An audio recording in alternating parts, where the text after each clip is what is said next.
Hey everyone, welcome back to Coded Row. Today we're diving into the deep world of HTML and CSS to look at some advanced selectors that can really power up your web design game. Hit that subscribe button and turn on notifications so you never miss a lesson.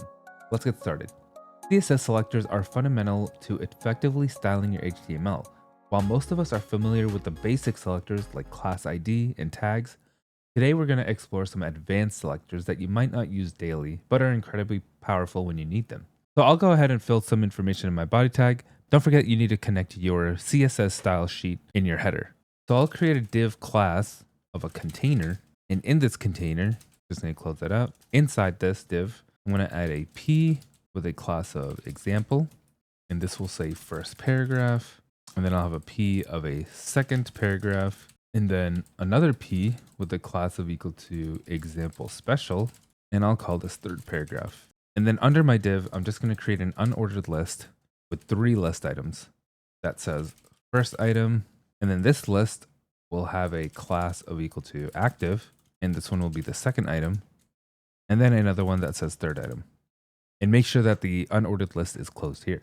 And I'll hit Control Save. So now let's start with an attribute selector in our CSS. So for the input type, I'll select input and the type of text. And let's add a little border around it of a 2-pixel solid blue. And I'll go ahead and save that.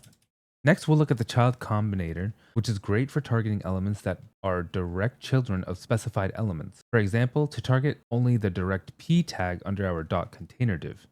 So I'll add .container and a greater than sign p, and I'll just have this color green. So now when I save this, my first, second, and third paragraph are now green. And the general sibling combinator is another powerful selector. It selects all siblings following it. So if we want to change the color of elements that follow an active class in a list, we do it like this. So you'll see this little squiggly line of .active squiggly li. And then there's the adjacent sibling combinator. This one is similar, but only targets the immediately following sibling. For instance, to style the paragraph that directly follows another paragraph inside the same container, you would do something like a p plus p, and I'll just do a font weight of bold. So you'll see because this paragraph follows this one, and this third paragraph follows the second paragraph, both of these will be bold. And lastly, let's look at the not selector. So this is the negation. This is a negation pseudo class, which selects all elements that do not match the given selector. Here's how to style all paragraphs that do not have the class special. So now when I hit Control Save, you're going to see the first and second paragraph be highlighted with the background of yellow.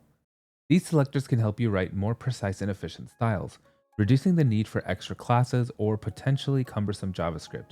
And that's it for today's lesson on advanced CSS selectors. If you found this tutorial helpful, please like, share, subscribe, and comment with any questions or what you'd like to see next. Don't forget to subscribe for more awesome content. Thanks for watching. Happy coding. Keep pushing your code to the limits, and I'll see you in the next tutorial. If you want to support my channel, my Patreon is in the link below.